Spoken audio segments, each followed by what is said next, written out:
Another example of a multi-layered legend is Bigfoot, and I'm going to focus particularly on the documentary Sasquatch by David Holthouse, who is a very legit investigative journalist.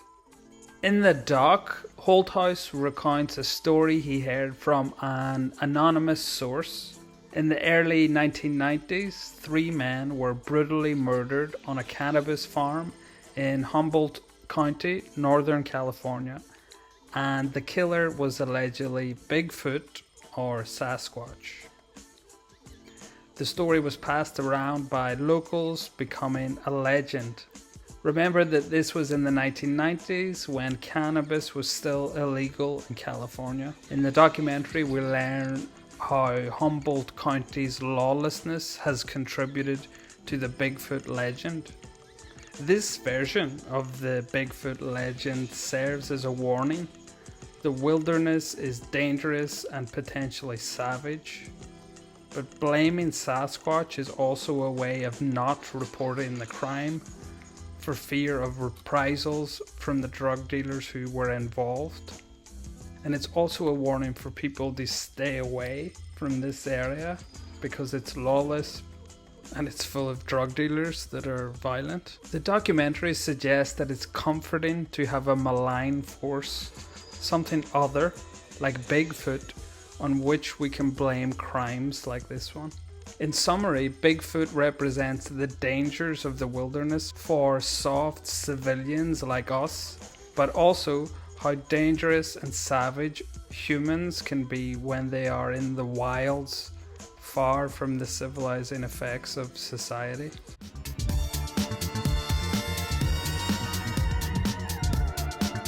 Carl Jung famously suggested that flying saucers represented the desire for wholeness and unity during the tension of the Cold War. Like in the 1951 movie, The Day the Earth Stood Still, the aliens are preaching peace and unity. They try to convince us to not destroy ourselves with nuclear weapons. We have a fantasy that there's some benevolent, sophisticated race out there, and that for some reason they care about us and want to look after us. Us. The stinky, petulant, gooey liabilities that we are. UFOs may also represent a simple desire that we're not alone in the universe. They can be seen as a desire for the compensation of religion in a time that is increasingly secular. If Jesus doesn't show up, we can have an alien instead. Some of the New Age cults exploit this tendency and hope. When you see serious scientists talking about alien life, they often say the same sensible things. The distances between stars are so vast, and faster than light travel is impossible. So, it's highly unlikely that 2 technological civilizations within reach of each other would develop at the same time. And the UFO enthusiast sheds a single tear as he beholds the vast emptiness of space. UFO lore gets very convoluted because there are cover-ups, but they have nothing to do with ET. For obvious reasons of national security, governments will hide experimental planes, satellites, rockets, missiles, drones, etc. So these cover-ups then feed increasingly convoluted conspiracy fantasies. But if you saw this late at night in the middle of nowhere, how would you react?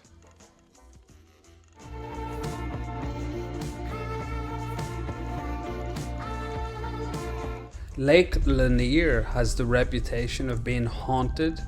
The folklore says that there are ghosts that will pull people down to the depths,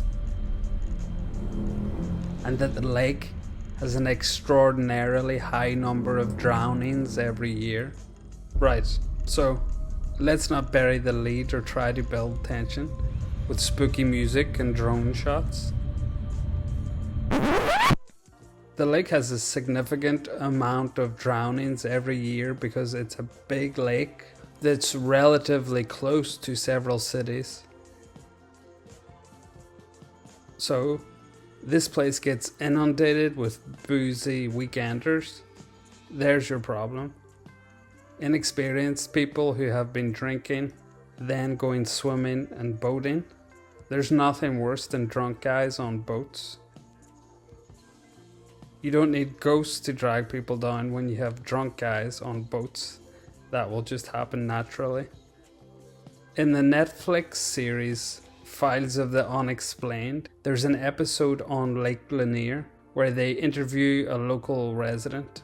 Every time someone dies on this lake, 9 times out of 10 is because they didn't have a vest on, right? They're partying, they're drinking. They're not reading the Coast Guard seamanship manual. You know what I mean? I've had to rescue people on my jet skis, grown men that were out of shape or they're drunk. So that's not being haunted, right? That's poor decision making.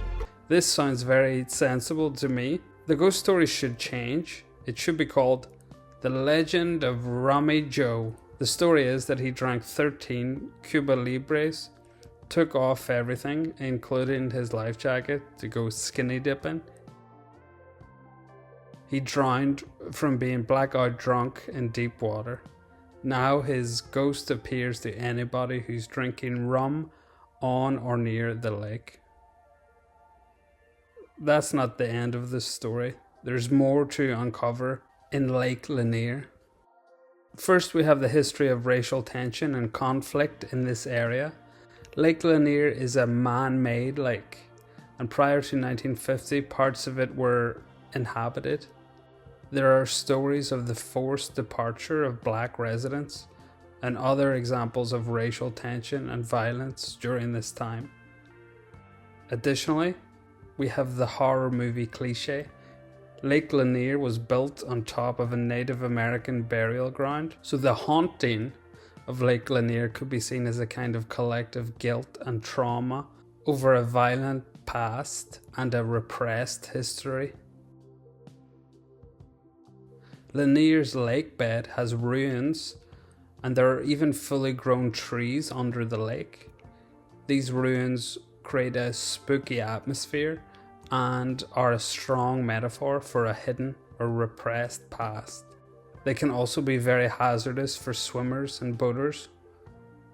Droughts can lower water levels, making the lake even more dangerous. There are no ghosts dragging swimmers to their deaths in Lake Lanier. It's the ruins and the booze that'll get you.